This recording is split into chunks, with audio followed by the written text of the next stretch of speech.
¿Qué tal? ¿Cómo les va? Bueno, les recuerdo que los dos programas de fin de semana, como siempre, están en la web elrural.com. El sábado con los productores de Santiago del Estero y Tucumán y el domingo con el constitucionalista Antonio María Hernández. Vale la pena ver los dos programas realmente porque nos dijeron cosas por demás interesantes. La semana no empezó bien.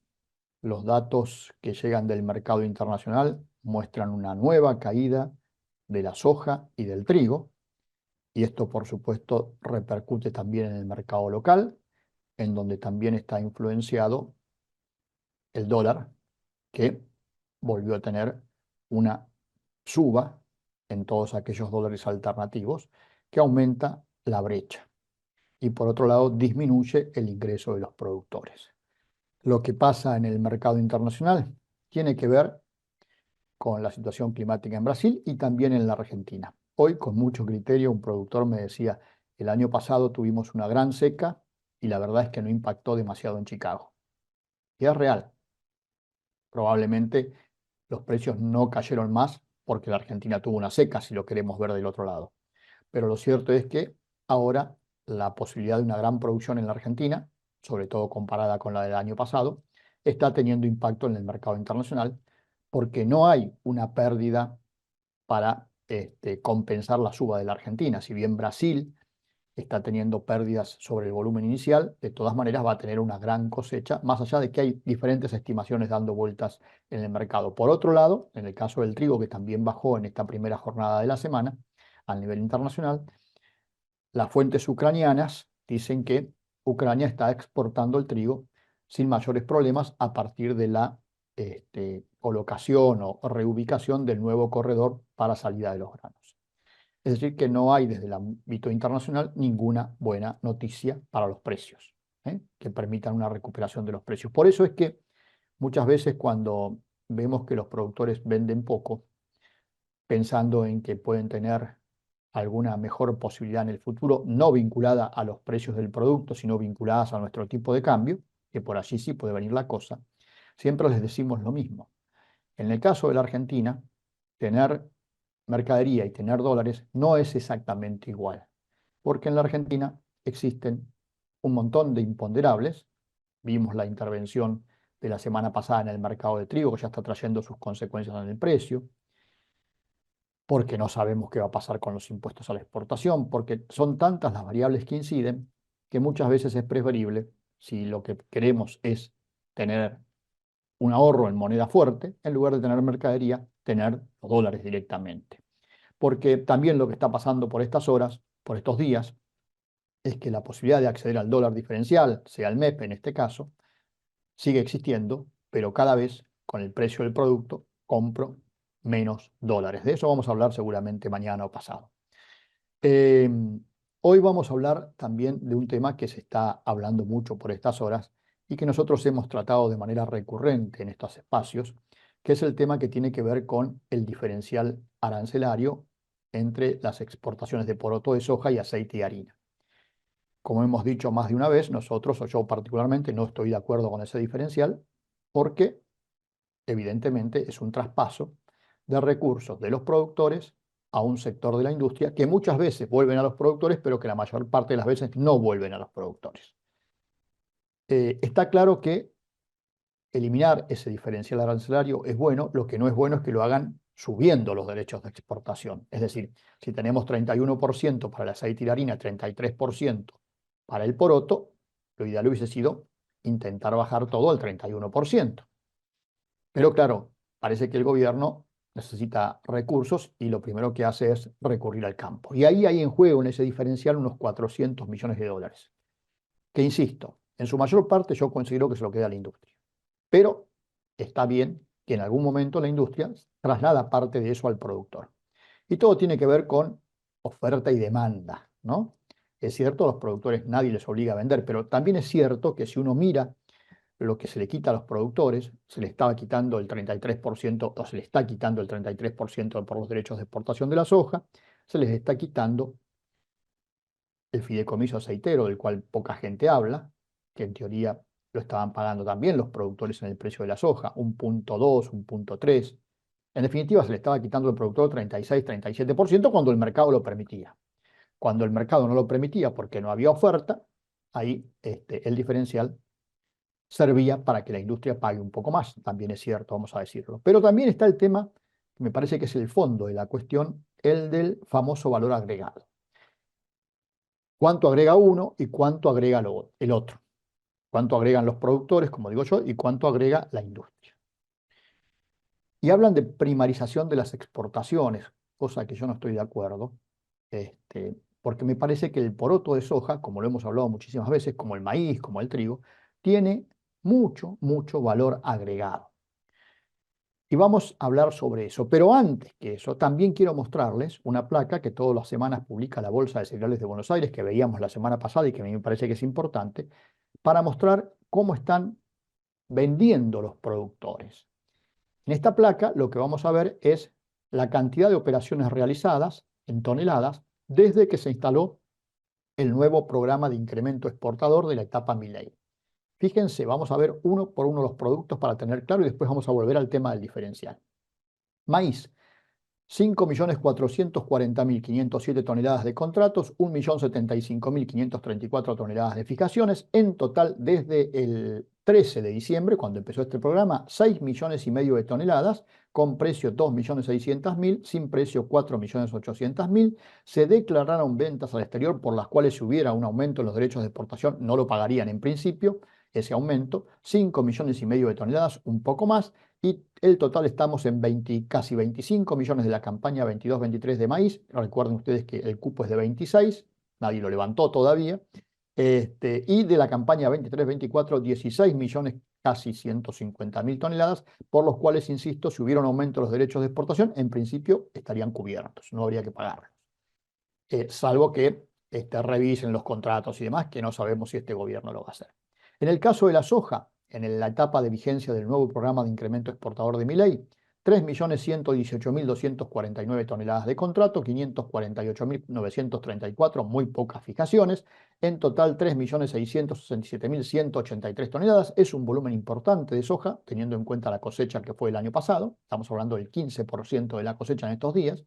Con precio 1.504.999, sin precio 2.162.184, si bien es cierto que acá también hay mercadería de la campaña 23-24. Declaraciones juradas de venta al exterior del complejo soja, 4.088.815 toneladas, de soja 70.315, de aceite de soja 826.000 y de subproductos de soja 3.191.000. Acumuladas de la campaña 22-23, la campaña pasada, que es la que todavía se está comercializando, y si hubiera aumento en los derechos de exportación, esto no lo pagarían, 2.052.000 toneladas de soja, 2.914.000 toneladas de aceite y de subproductos 15.220.000 toneladas. De la campaña 23-24 hay subproductos por casi 3 millones de toneladas ya declaradas. Y finalmente vamos al trigo, que todo es campaña 23-24, 2.040.000 toneladas de contratos, 363.520 toneladas de fijaciones, en total 2.403.865 toneladas, con precio 1.800.000, sin precio 569.000. Declaraciones juradas hay muy poquitas de la campaña nueva, 170.000 toneladas. Del año pasado, como habíamos visto, 8.874.000 toneladas. Lo vimos, ¿se acuerdan? El viernes, cuando analizamos cada una de los volúmenes de trigo que hay en el mercado, y 530.000 toneladas de la campaña 23-24. Ya del trigo hablamos el viernes a la noche y el lunes a la mañana. Vamos a hablar ahora del diferencial, les decía yo, y las consideraciones que les hacía al principio. Yo voy a hacer un cuadrito muy simple para tener en cuenta a ver cuánto hay de agregado de valor. Fíjense, el poroto. El precio FOB de exportación es de $478 para embarque inmediato y $433 para embarque a partir de abril. El aceite $841 y la harina 435 para embarque inmediato, y el aceite 816 y 398 para embarque a partir de abril, ¿sí? En una tonelada en un poroto de soja, en una tonelada equivalente poroto, por supuesto, si exporto poroto, está el 100% contemplado en el precio de exportación. Es decir, que si el precio del poroto es $478, por cada tonelada que exporto recibo $478, o serán 433 a partir de abril. Ahora, en el caso del aceite y la harina, dentro de un poroto hay 18% de aceite, y estoy siendo generoso ahora, y 75% de harina. Y además hay un desperdicio que también los exportadores cobran algo que lo estamos dejando afuera. Quiere decir que de los 841 que vale el aceite, el 18% está dentro de un poroto, son 151. Y el 75% de la harina de 435 son 326, la suma de los dos me da que por cada poroto industrializado, esto es casualidad, da $478. Es decir, por cada tonelada de soja que exporto en este momento, desde el punto de vista del ingreso al país de dólares, es lo mismo exportar una tonelada de poroto que una tonelada de aceite y harina expresada en poroto. ¿Se entiende esto? Vamos a el embarque a partir de abril. Lo mismo. Me da que aquí sí hay una diferencia. Si exporto poroto voy a cobrar $433 y si exporto ese poroto industrializado como aceite y harina, el país va a recibir por cada tonelada de soja $445, es decir, vamos a recibir $12 más. ¿Está claro? Asumiendo esto, vamos a la placa siguiente. ¿Qué pasa con una exportación de poroto? Fíjense, según los datos de márgenes agropecuarios, el costo de una producción de una tonelada de poroto de soja, el costo de producción, el que asumen los productores, incluyendo la tierra, me da $313 con toda la tecnología de punta puesta. Es decir, según márgenes agropecuarios, producir una tonelada de soja me cuesta $313. Como veíamos antes, si yo en este momento exporto el poroto, voy a cobrar 478. Si exporto aceite y harina, voy a cobrar, perdón, si exporto poroto a partir de abril, voy a cobrar 433. En definitiva, si yo comparo lo que le cuesta al productor con lo que genera ese poroto exportado, el productor le está agregando valor por $165 en un caso o 120 en otro. Si lo comparo con el costo, estoy agregando un 53% de valor en un caso o en un 38% en el otro caso. Y además, por supuesto, para que no quede claro, para que quede claro, mejor dicho, que el productor no se queda con los $478 ni con los 433, el productor va a pagar derechos de exportación, que lo paga el exportador, hace el hecho físico de pagarlo, pero se lo descuenta al productor por $158 en el caso del poroto y $143 en el caso del poroto a partir de abril. Pero repito, al productor le cuesta $313 y genera 478 o 433 si exportamos poroto, con lo cual el valor agregado por el productor es del 53% en un caso o del 38% en otro porque baja el precio.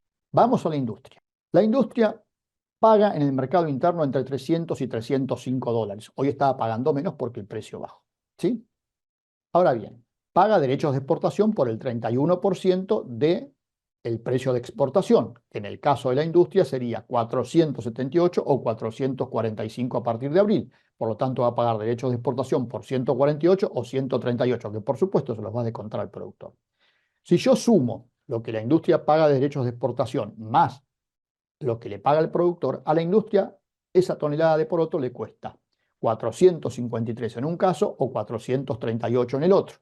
Acuérdense que los derechos de exportación, el hecho físico de pagarlo, lo hace la industria o la exportación, básicamente, pero se lo descuenta del precio del producto. En definitiva, yo tengo que comparar los 478 que me genera una tonelada de soja exportada como aceite y harina con los 453 que le cuesta a la industria. Me da un agregado de valor de $25. Y en el caso del embarques a partir de abril, de $7. Con lo cual, el agregado de valor sobre el costo que incorpora la industria es 5 y 2%. Es un cálculo muy simple, como diría alguien, un cálculo de almacenero.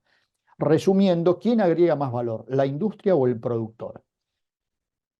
El productor le está agregando en un caso entre el 53 y el 38% en el otro, la industria el 5 y el 2%. Faltan considerar los gastos de exportación y fabricación, con lo cual el agregado de valor sería menor inclusive para la industria. Pero bueno, dejemos esto y también para la exportación. Dejemos esto. Está claro que esto es variable en el tiempo, depende mucho de la composición de los precios, depende de muchos factores, pero corrernos con el tema del valor agregado, como habrán visto muchas notas por allí, nadie le agrega más valor a la actividad agroindustrial que los productores. Nadie le agrega porque transforman la tierra, la semilla y los insumos en algo que vale mucho más. ¿Mm? Bueno, ahora vamos a la parte negativa y que de alguna manera lo están diciendo ahora todas esas publinotas que hay respecto a defender a Seara y a su posición, vamos a la parte que le podemos dar algo de razón. Primero, lo que es fundamental entender es que los derechos de exportación no deben existir, ¿sí? Sería cero. Y a partir de que sean cero, si la industria argentina de aceites necesita subsidio, que lo diga claramente, que quiere un subsidio y que el Estado se lo pague de los recursos generales, pero que no se lo sigan sacando a los productores. Eso es lo que debe quedar claro. ¿Mm? Que digan, queremos un subsidio porque no somos competitivos produciendo aceite. Yo no creo que sea así, ¿eh? Yo no creo que sea así. Pero si realmente les pasa eso y están haciendo todo esto por los dos puntos de diferencial que no deben existir, porque no deben existir los derechos de exportación, si necesitan un subsidio, que lo pidan, pero que lo pidan como subsidio, no que se lo saquen a los productores. Pero dicho esto, también les decía, está la parte mala. Es cierto que si la industria argentina no está comprando todo el año, como de hecho lo hace, y se favorece mucho que se exporte el poroto, tenemos una limitación que tenemos un solo cliente de poroto que es China. En cambio de aceites y harinas tenemos más. Pero bueno, en definitiva es un negocio privado. No tiene por qué el Estado dirigir hacia uno u otro, ¿no? Si eso es lo que entendemos. También es cierto que tenemos un problema de calidad en la Argentina con la soja, pero eso se arregla fácilmente. Cuando la industria pague por la mayor calidad de la soja, seguramente los productores van a hacer más calidad. Y como acabamos de ver, no existe primarización de las exportaciones. Es cierto que la industria aceitera le da trabajo a unas 30.000 personas. Es cierto. Ahora, ¿cuánto le dan trabajo los productores agropecuarios? Mucho más que 30.000 personas, mucho más. Entonces, me parece que además el costo del trabajo de esa industria lo pagan también los productores. Entonces, me parece que se mezcla todo. Es un buen momento para hacer el debate. Ahora, hay que hacerlo con seriedad. No soy yo el más indicado para hacerlo porque yo tengo una posición tomada, pero hay expertos, ¿eh? A mí me gustaría que los diputados y senadores, antes de hablar de todo esto, no hablen con los interesados, no hablen con Seara, porque Seara y la gente que le escribe a Seara no es lo más indicado, como tampoco lo puedo ser yo. Pero sí hay técnicos o economistas muy buenos en este tema. Hemos tenido aquí a Daniel Lema, por ejemplo, que lo ha explicado científicamente, por decirlo de alguna manera, muchas veces este tema del valor agregado. Que hablen con ellos, que hablen con ellos, que no crean que es un curro tampoco, porque no me pareció buenas las expresiones de José Luis Esper hablando de curro, porque a ver, cada uno defiende su negocio con las herramientas que puede, y bueno, y si después del otro lado le facilitan las cosas, mucho mejor todavía. Pero me parece que acá lo que corresponde es hablar claramente. Yo creo que no hay tanto valor agregado. Puede haberlo en determinados momentos. Creo que también es un problema que quedamos exportando solamente por otros, que no va a pasar eso, porque la industria tiene toda la posibilidad de competir en el mercado interno, como pasa con la industria molinera, entre comillas esto, ¿no? Y el trigo. ¿Eh? También la harina de trigo tiene un diferencial que ahora lo va a perder. No es lógico eso, no es lógico. Si el gobierno quiere, el gobierno o el que fuera, como lo hemos dicho muchas veces, subsidiar a la industria, que la subsidie, pero que salga de rentas generales, que no lo paguen los productores. Hasta mañana.